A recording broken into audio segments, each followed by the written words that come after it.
자, 5월 달입니다. 계절의 여왕이라고도 하고 가정의 달이기도 합니다. 어린이날, 어버이날, 부부의 날, 스승의 날, 우리 인생의 중요한 존재들에게 다 감사를 표하는 그런 날이 포함되어 있는 날입니다.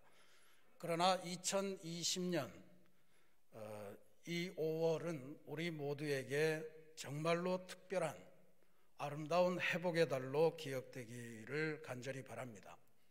코로나19로부터 우리의 일상을 되찾아오는 완벽한 회복, 찬란한 봄의 계절로 기억되기를 바랍니다. 지난 주간에 산불도 나고 화재도 나고 안타까운 소식이 많았습니다만 그래도 코로나19와 관련해서는 기쁜 소식이 많이 들려왔습니다. 지역사회에서 감염된 사람이 하나도 없는 날이 한두서 날 됐습니다. 그래서 아마 거의 지역사회 안에서는 시들어가고 있지 않는가 하는 희망도 갖게 됩니다. 특별히 감사한 것은 2,900만 명이 투표한다고 움직였고 또 1만 명의 확진자들이 투표를 하기 위해서 움직였던 그 총선 이후에 2주간이 지나갔는데 단 한 건의 투표 관련 확진자가 나타나지 않았다 하는 것은 이건 정말 대단한 일이라고 보입니다. 이제 세계가 감염병 시대에 들어가긴 한 것 같은데 선거를 안 할 수는 없지 않겠습니까? 선거를 치르는 모든 국가들은 대한민국이 2020년 4월 15일에 치른 국회의원 선거의 방식과 시스템과 방역 체계를 공부하기 위해서 열심히 애를 쓰리라 그렇게 믿습니다. 온 국민이 하나님의 도우심을 받아서 마음과 정성을 합해 이루어낸 쾌거 중의 쾌거라 전 그렇게 고백하고 싶습니다. 물론 아직도 다양한 어려움이 많습니다. 말씀드린 대로 이천에서 황당한 화재 사건 인재입니다. 어쩌다 생긴 불이 아니고 그래서 38명의 고귀한 목숨을 잃었습니다. 안동과 고성에서는 산불로 인해서 많은 가정들이 또 슬픔과 고난 가운데 처해 있습니다. 또 실제로 보면 지금의 코로나는 잠잠해 가고 있지만 또다시 언제 이 코로나가 기승을 부릴지 아니면 코로나 이외에 또 다른 감염병이 우리에게 덮칠지 모르지만 우리가 이번에 이 사태를 통해서 체험하고 배운 것들을 토대로 우리들은 이제 넉넉하게 어떤 상황이 와도 이겨내는 그러한 민족이 될 줄로 믿습니다. 요즘 사회에서는 이 승리의 기쁨을 감사의 마음으로 표시하기 위해서 덕분에 챌린지라고 하는 것을 캠페인하고 있어요. 덕분입니다. 우리는 이 표지를 왕이신 우리 하나님을 나타낼 때 율동으로 썼는데 우리도 한번 인사 한번 해보겠습니다. 이렇게 하시고 덕분입니다. 옆을 보시면서 덕분입니다 하시는 거예요. 덕분입니다.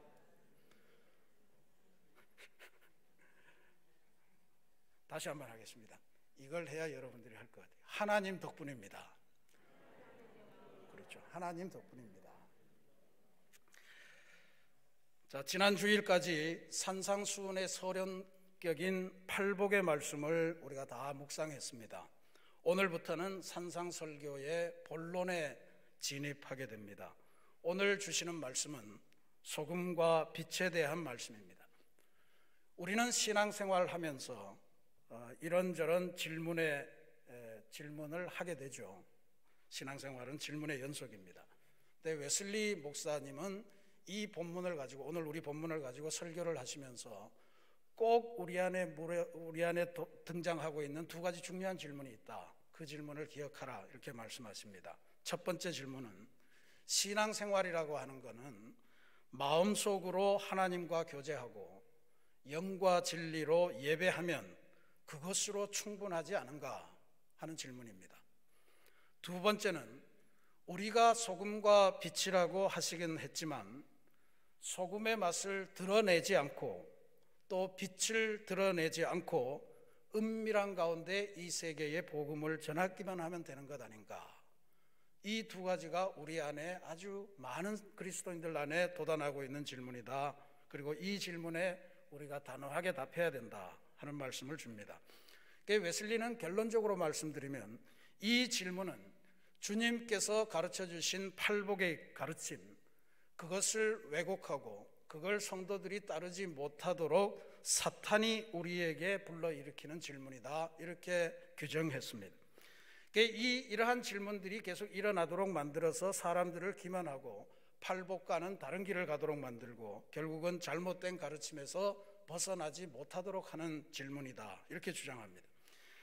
웨슬리 목사님은 우리 참된 감리교 혹은 참된 기독교인의 신앙은 두 가지 중요한 기둥을 바탕으로 해서 서 있다. 하나는 경건의 실천이고 하나는 사랑의 실천이다. 이 두 기둥이 우리 기독교를, 감리교를 바치고 있는 기둥이다, 이렇게 말씀합니다. 경건이라고 하는 것은 영성이라고 하는 말과 똑같습니다. 하나님과 나와의 관계, 그걸 경건이라고 이야기를 하고, 그래서 여기에는 예배를 드리고 하나님의 말씀을 공부하고 기도하고 이런 것들이 다 경건 생활입니다. 그 다음에 이웃과의 관계는 바로 사랑입니다. 선교하고 교제하고 봉사하고 구제하고 전도하고 이런 건 전부 다 사랑의 실천이라 이렇게 볼 수가 있죠. 만약에 이 두 가지 중에서 하나를 무시해도 된다, 혹은 하나를 소홀히 한다, 하나를 빼먹는다, 이러면 그것은 참된 기독교가 아니고 참된 감리교가 아니고 바로 우리를 주님으로부터 떨어지게 만들려고 하는 사탄의 계략이요 유혹이다 하는 것이 웨슬리 목사님의 감리교론이에요. 그러니까 주님께서 소금과 빛이다, 우리가 소금과 빛이다, 이런 말씀을 주신 것은 우리는 분명히 하나님과의 사이에서 경건한 존재로, 거룩한 존재가 되어야 되는 것뿐만 아니고, 기독교는 처음부터, 예수님의 가르침은 처음부터 사회적으로 사랑을 실천하는 종교여야 된다라고 하는 것을 분명히 알려주는 말씀이다, 이렇게 주장을 했습니다. 그래서 오늘 우리가 이 말씀을 가지고 소금과 빛에 대해서 각각 은혜를 나누면서 묵상하도록 하겠습니다. 첫 번째로 주님께서 하신 말씀은 너희가 세상의 소금이라 그랬습니다. 세상의 소금이라 세상의 빛이라 했는데 헬라어 원문으로 보면 사실은 앞에 거는 너희는 땅의 소금이고 너희는 세상의 빛이다, 이렇게 해석하는 것이 맞습니다. 땅의 소금이라고 하는 것이 이 땅을 썩지 않도록 만드는 그러한 소금이다라고 하는 뜻을 포함하고 있겠죠. 주님께서는 우리가 소금이라고 하면서 가장 중요하게 하신 말씀이 절대로 맛을 잃어버리지 말아라 하고 하는 당부의 말씀을 주십니다. 소금이 만일 그 맛을 잃어버리면 무엇으로 짜게 하리요? 소금의 역할을 맛에다 두셨다는 거예요. 그런데 이 맛에다 두고 또 웨슬리가 아까 질문했던 내가 소금인데 뭐 그냥 소금이라도 나만 알고 있고 그 맛을 옆에 그냥 모른 척하고 전해주면 그걸로 되는 거 아닌가 하는 이 질문의 대답이라도 하듯이 마틴 루터는 이 말씀을 주석하면서 소금의 역할이 무엇인가 하는 것에 대해 소금의 역할은 물어뜯는 것이다, 이런 엄청난 비유를 했습니다. 소금은 물어뜯어야 한다. 그리스도는 소금이 짤 것과 신랄할 것을 명령하셨다.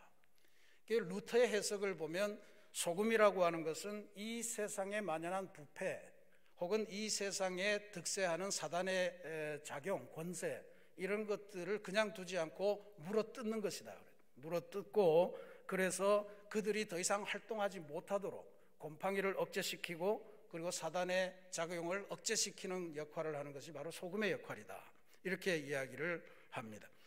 세상의 부패, 사단의 권세를 물어뜯는 속성 때문에 소금 같은 그리스도인으로 살아간다는 것이 결코 쉬운 일이 아닙니다. 우리 내면에서 웨슬리가 사단의 질문이라고 물었던 우리가 소금이지만 그건 우리만 알고 있으면 안 되겠냐? 꼭 그렇게 티를 낼 필요가 있겠느냐? 내가 소금이니까 소금의 맛을 옆 사람에게 몰래 은근하게 전달하면 그것으로 내 책임을 다하는 거 아니겠느냐? 라고 규정했던 그 질문이 우리 안에서 돋아날 수밖에 없습니다. 왜냐하면 소금으로 살아가는 게 불편하거든요. 소금인데 소금이라는 사실을 숨기고서 소금의 맛만 전하면 안 되겠는가 하는 질문이 우리 그리스도인에게 많이 등장합니다. 또 우리 안에서만 그런 이야기가 나오는 게 아니고 세상 사람들도 우리 그리스도인들을 보면서 그렇게 끊임없이 압력을 가합니다. 너는 교회 안에서만 소금이야. 세상에 나와서는 우리하고 똑같이 살아줘. 제발 구별되게 소금 노릇한다고 그렇게 함부로 하지 마. 보통 사람처럼 살고 그리스도인처럼 살지 말아줘.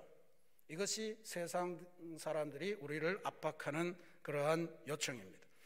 그래서 요즘 이미 가족이나 아니면 친지들 간에 행복한 식사를 원한다면 절대로 신앙 이야기를 해서는 안 된다 하는 것이 불문율처럼 자리를 잡은 세상이 되었습니다. 티를 내지 말라는 거예요. 티를 내지 말고 그냥 몰래 소금을 전하라 하는 것이 세상의 요구입니다. 존 스타트라고 하는 유명한 복음주의 신학자가 있는데, 이분은 이런 그리스도인들, 소금으로 임명을 받았는데 소금으로서의 역할을 공개적으로 못하고 몰래 숨어서 병 밖으로 나오기 싫어하고 그냥 소금병 속에 갇혀있기를 원하는 그리스도인들을 비유해서 토끼 구멍 속의 그리스도인이라, 토끼 구멍 속의 크리스찬이라 하는 비유를 썼습니다. 토끼 구멍이라고 하는 것은 자기가 살기에 익숙한 기독교적인 공간을 마련해 놓고 거기만 하루 종일 왔다 갔다 하면서 하루 종일을 사는 거예요. 집에 경건한 분위기 속에서 자고 일어나서 아침 식사를 하고 바깥에 나가서는 그리스도인들이 모이는 그 모임에 가서 식사 나누고 또 그렇게 친교하고 놀다가 다시 집에 돌아와서 잠을 자고, 그래서 하루 종일 그리스도인들만 만나고 돌아다니는 삶, 이걸 토끼구멍 속의 그리스도인이라 이렇게 표현한 바 있습니다. 소금인데 소금병 바깥에 나와서 세상으로 들어가 녹지 못하고 소금병 안에만 갇혀 있으려고 하고 그 안에서만 내가 소금이라, 교회 안에서만 소금이라, 우리 가정 안에서만 소금이라, 사회 가서는 전혀 역할을 하지 못하는 소금을 비유한 말씀이라고 볼 수 있습니다. 주님께서는 이걸 경계하셨던 거죠. 두 번째로 주님께서는 우리더러 세상의 빛이라 하는 말씀을 주십니다. 빛이기 때문에 말 아래에 숨겨두지 말고 산 위에 우뚝 서서 온 세상을 비추는 빛이라 하고 이렇게 말씀을 해주셨습니다. 이건 역시 소금처럼 숨겨두어서는 안 되는 기독교의 본질, 이것을 나타내는 말씀이죠. 빛은 반드시 등잔 위에서 비추어야만 온 사방을 비추겠죠. 그런데 그 빛을 말 아래에 두면 어떻게 됩니까? 말이라고 하는 것은 우리 대박이라고 하는 걸 생각하면 됩니다. 뭐 쌀도 담아두고 한 말 두 말 할 때 그 말입니다. 그러니까 말을 저렇게 된 거를 뒤집어 놓으면 큰 뚜껑이 되겠죠. 그러니까 촛불을 켜놓고 저 뚜껑을 덮어 놓으면 어떻게 돼요? 촛불이 꺼지게 됩니다. 빛을 피워놓고 그 위에 저걸 덮어 놓으면 빛이 갇히겠죠. 빛이 비치지 않고 소용이 없는 것이 됩니다. 그래서 말 아래에 빛을 두지 말라고 하는 주님의 말씀이 있는 거예요. 산 위에 세워진 동네가 되어라, 산 위에 세워진 동네처럼 살아라 하는 것이 주님의 말씀인데, 이 산 위에 세워진 동네, City upon a hill이라고 하는 게 대단히 중요한 사실입니다. 이게 우리가 지금 모든 국민이 존경해 마지 않는 미국이 처음 설립될 때, 바로 미국을 세우던 미국의 초기 건국 지도자들의 생각이 바로 마태복음 5장 오늘 우리 본문에 나오는 언덕 위에 세워진 교회, 산 위에 세워진 교회, 산 위에 세워진 동네, 시, 뭐 이런 것으로 해당되던 그러한 말씀을 한 거예요. 1630년에 영국에서 1000여 명의 청교도들이 여러 척의 배에 나누어서 목숨을 무릅쓰고 죽음을 무릅쓰고 대서양을 건너서 미국의 매사추세츠 항구에 도착을 합니다. 근데 그 항구에 도착하기 전에 이 탈출단, 이걸 이끌던 캠브리지 대학 법률가 출신의 법률가인 존 윈드롭이라고 하는 사람이 있어요. 아주 유명한 미국의 건국 초기 지도자입니다. 이 사람이 배 위에서, 배가 항구에 도착하기 전에 배 위에 있는 사람들을 모아놓고 아주 유명한 설교 한 편을 하는데, 그 설교의 제목이 기독교적인 자선의 모델, 기독교적인 사랑의 모델이라고 하는 제목의 설교를 합니다. 그게 존 F 케네디도 인용을 하고 수많은 미국의 대통령들이 계속해서 인용하는 그런 내용이에요. 이야기인즉슨 이렇습니다. 청교도인 우리는 이제 도착하는 미국 땅에서 산 위에 세워진 동네가 되어야 됩니다. 온 세계 사람들이, 그 사람들의 눈이 우리를 주목할 것입니다. 우리가 만약에 산 위에 세워진 동네를 세우는데 실패하면, 그렇게 살아가는데 실패하면 성경에서 하나님과 우리가 맺은 모든 언약이 허사가 될 것입니다. 산 위에 세워진 동네가 되십시다 하는 유명한 것이고, 실제로 이 산 위에 세워진 동네, 이 세상 모든 사람들이 바라볼 수 있고 그 사람들에게 구원의 빛을 제시하는 그 나라를 이 미국 땅에 만들자라고 하는 것이 초기에 청교도들이 옮겨와서 미국 땅을 바라보면서 했던 기도고 실천의 제목이었습니다. 실제로 존 윈드롭은 이 신앙적인 가치관을 바탕으로 해서 보스턴시를 계획했고, 지금의 보스턴시는 그렇게 출발이 됐다는 거예요. 그것이 1800년대에 1818세기 1700년대에 전 미국을 휩쓴 대각성운동, 대부흥운동의 기초가 됐고요. 이것을 바탕으로 해서 노예들을 해방시키는 나라로 나아갔고요. 그 다음에 여성들에게도 투표권을 주고 여성들의 인권을 신장하고 남녀 평등의 사회를 만들었고, 그 다음에 흑백 인종차별의 역사를 철폐하고 모든 인종이 자유롭게 살아갈 수 있는 그런 미국 사회를 만들었습니다.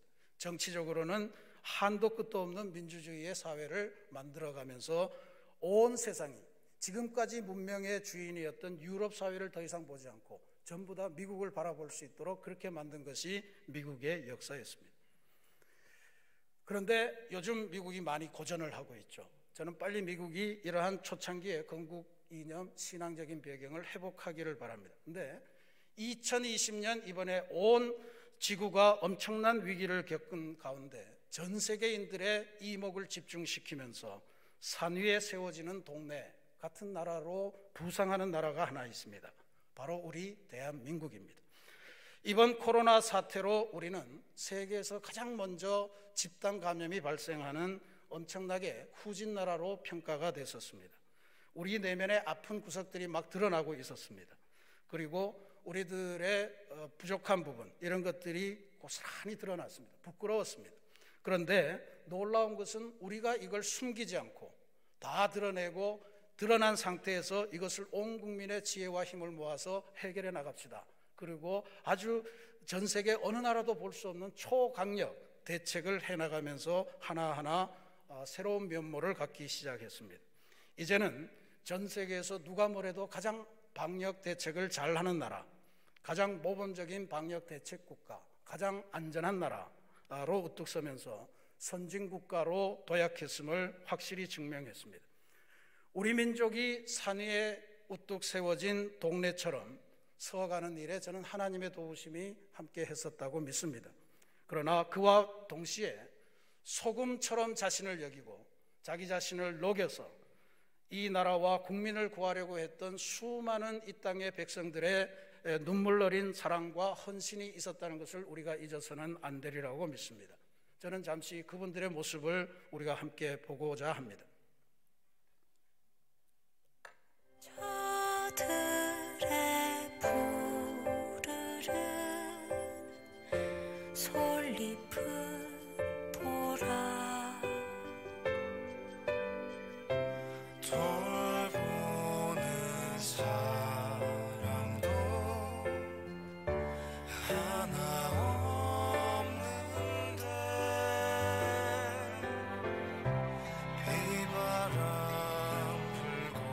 비바람 불고 눈보라 쳐도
세계인의 모든 시선을 주목시키고 집중하고 있는 가운데 산 위에 세워진 나라 대한민국의 부흥을 바라보면서 참으로 하나님의 은혜가 감사하고 감동적이 그지없습니다. 이제 우리나라는 이 땅에 교회만 올바로 서면 정말 예수님이 말씀하셨던 빛으로 산 위에 세워진 동네처럼 온 세상에 하나님의 빛을, 하나님의 영광을 드러내는 그런 나라가 될 수 있으리라고 믿습니다. 그런데 지금 우리 땅에 있는 한국교회, 대한민국의 교회를 바라보는 우리들의 마음은 너무나도 안타깝습니다. 한번 질문해 보겠습니다. 코로나 감염병으로 우리가 지난 서너 달 동안 불안해하면서 아픔을 당하고 위기에 빠져 있는 이 땅의 국민들에게 이 땅의 교회는 과연 희망이었을까요? 아니면 뭔가 다른 느낌이었을까요? 감염병의 위기 속에서 자신만의 안위를 도모하며 자신이 하고자 하는 것들을 꼭 해야 되겠다는 유익만을 구하는 공동체로 비춰지지는 않았을까요? 이 땅에 그리스도인이 1000만이나 됐는데 이 어마어마한 감염의 시대에, 위기의 시대에 교인들은 도대체 무엇을 하고 있었을까요? 주님께서는 소금과 빛을 말씀하시면서 두 가지를 당부하셨습니다. 첫째는 소금이 만일 그 맛을 잃으면 무엇으로 짜게 하리요?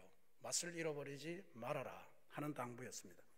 두 번째는 너희 빛이 사람 앞에 비치게 하여 그들이 너희 착한 행실을 보고 하늘에 계신 너희 아버지께 영광을 돌리게 하라 하는 당부였습니다. 소금 되었고 빛이 되었으니 하나님의 희망, 하나님의 비전, 하나님의 위로, 하나님의 사랑을 전하는 공동체가 되라는 부탁인 줄로 믿습니다. 저는 예수님의 이 말씀을 묵상하면서 팔복에서부터 계속해서 감사하는 내용이 있습니다. 그것은 오늘 우리가 봉독한 말씀 중에 너희가 세상의 빛이라, 당신은 세상의 빛입니다, 이런 용어는요, 그 당시에는 어떤 사람에게나 행해지는 거냐 하면 유대 백성들 속에서는 하나님의 말씀을 가장 잘 알고 있다는 아주 고명한 대율법학자들, 랍비들에게만 사용되던 표현이었다는 거예요. 랍비들에게 올리는 찬사요 존경의 마음이었는데 예수님께서는 그 찬사의 언어, 너희가 세상의 빛이라고 하는 것을 손에 굳은 살이 박히고 얼굴이 노동으로 시커멓게 타고 배운 것 없는 그 주님을 따라오는 사람들을 향해서 이제부터는 너희가 세상의 빛이라 하는 말씀을 들려주셨다는 거예요. 이것도 주님을 따라서 3년 동안 열심히 동고동락하면서 말씀을 배우고 해서 훈련되고 영적으로 어느 수준에 이른 사람이 아닙니다. 마태복음 5장이에요. 이제 예수님이 갓 공생애를 시작하면서 새로운 나라가 온다라고 하는 그 말씀을 듣고 예수님을 찾아 나선 너희가 바로 이 세상의 빛이다 라고 하는 말씀을 주신 겁니다. 우리들을 향해서 주신 말씀이에요. 이제 우리는 이 사명을 안고서 이 땅에 산 위에 세워진 하나님의 빛을 비추는 아름다운 동네, 아름다운 교회의 사명을 감당해야 될 줄로 믿습니다. 소금병 안에서만 갇혀서 세상으로 나오기를 두려워하고 그저 소금이 있다는 것만 알면 안 되겠습니까? 하는 믿음의 자세를 갖는 것을 철폐해야 될 줄로 믿습니다. 소금병을 벗어나서 세상 속으로 녹아 들어가면서 예수님의 사랑과 예수님의 비전, 예수님의 위로와 평안을 전하는 공동체가 되어야 할 줄로 믿습니다. 우리가 빛이라고 하셨는데 엄밀히 말하면 우리는 빛이 없습니다. 예수님께서 주시는 그 빛을 반사할 따름이에요. 그러니 우리가 주님의 빛을 온 세상 구석구석 잘 비추기 위해서는 우리의 몸을 날마다, 우리의 마음을 날마다 닦아서 주님의 빛이 잘 비추도록 만들어가는 것일 겁니다. 온 국민의 지혜와 힘이 모아져서 이제 세계적인 선진국가로 나아가는 기틀이 마련되었습니다. 그런데 안타깝게도 2000 물류창고에서 드러난 화재 사건을 보면 여전히 우리나라는 아직도 갈 길이 남아있구나 하는 생각을 갖게 됩니다. 확실한 진상규명이 되어야겠지만 지금까지 밝혀진 바를 가만 보니까 이런 이야기입니다. 간단한 이야기입니다. 우레탄 폼이라고 하는 아마 불에 아주 굉장히 잘 쉽게 연소되고 확 불붙어 버리는 그런 게 있고, 또 엘리베이터 공사를 해야 되는데 여기는 막 용접도 하니까 막 불꽃이 막 튀는 거잖아요. 이 두 개를 시차를 달리해서 따로따로 날을 잡든지 아니면 공간을 분리해서 다른 데 가서 하든지 그렇게 했어야 되는데 공사 원가를 절감하기 위해서 둘을 붙여놓고 동시에 작업을 했던 거예요. 그러니까 여기 불꽃이 여기 튀어서 그냥 안타까운 38명의 목숨이 날아간 거예요.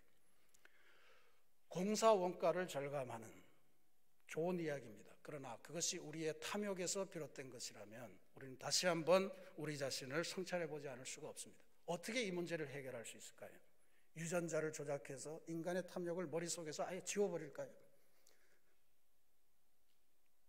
그렇게 하면 우리 안에서 탐욕이 없어지고 안전한 세계가 이루어지겠습니까? 불가능한 일입니다. 그래서 오늘 주님께서 말씀하신 소금같이 녹아서 이 세상을 부패하지 않도록 만드는 그리스도인이 필요하다는 것이고요. 하나님의 빛을 비추는 등잔 아래, 말 아래 두어지지 않고 등잔 위에 서서 하나님의 빛을 비추는 그리스도인들이 필요하다는 것이라고 주님께서 말씀하시는 줄로 믿습니다. 사랑하는 우리 새신교회 성도 여러분, 주님께서는 여전히 부족하고 흔들리는 우리들을 향해서 너희가 세상의 소금이라, 너희가 세상의 빛이라고 선포해 주셨습니다. 소금이라고 하는 것이 별거이겠습니까? 주님께서 말씀하신 팔복에 나타나는 삶의 모습입니다. 마음이 가난한 존재로 살아가고 주변에 구원을 받지 못하는 사람들을 보며 애통하고 내가 모든 걸 다 할 수 있을 것처럼 보이지만 하나님의 뜻에 맡기느라 온유하고 남을 긍휼히 여기고 의에 줄이고 목말라서 세상의 대세를 쫓지 않고 깨끗한 마음으로 평화를 만들어가며 설령 나는 박해를 받더라도 하나님의 의, 하나님의 구원을 추구하는 삶을 살아가는 것, 그게 바로 소금된 그리스도인의 삶인 줄로 믿습니다. 그게 바로 빛된 그리스도인의 삶인 줄로 믿습니다. 저는 이번에 우리 코로나 사태를 겪으면서 우리 새신교회 교우들이 갖고 있는 이 균형된 신앙의 현장을 보면서 대단히 자부심을 갖게 됩니다. 첫 번째는 우리 새신교회 교우들은 문제가 생겼을 때 곧바로 우리들이 지금 이 자리에서 모이는 예배를 중단했을 때 그 어느 누구도 거기에 대해서 문제 제기를 하지 않았습니다.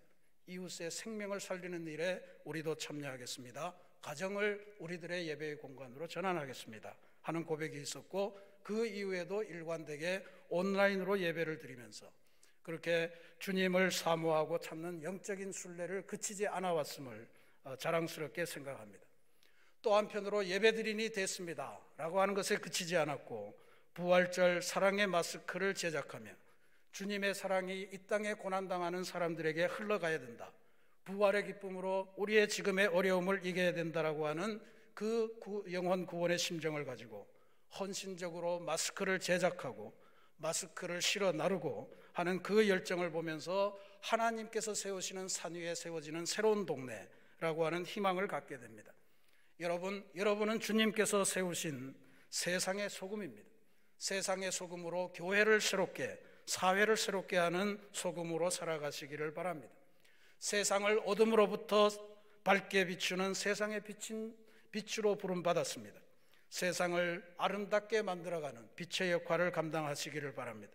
우리가 이같이 세상 속에 녹아드는 사랑의 소금, 복음의 소금, 그리고 세상의 그리스도의 빛이 되면 주님께서는 우리 새신교회를 산 위에 세워진 높은 동네처럼 온 주민들이 바라보며 주님께서 베풀어 주시는 새 희망을 발견하는 그러한 진리의 등대 같은 역할을 하게 될 줄로 믿습니다. 세상을 새롭게 하는 새신교회로 새롭게 거듭나는 아름다운 5월, 또 세상을 새롭게 하는 그리스도인으로 새롭게 거듭나는 아름다운 5월이 되시기를 주님의 이름으로 축원합니다. 같이 기도하겠습니다.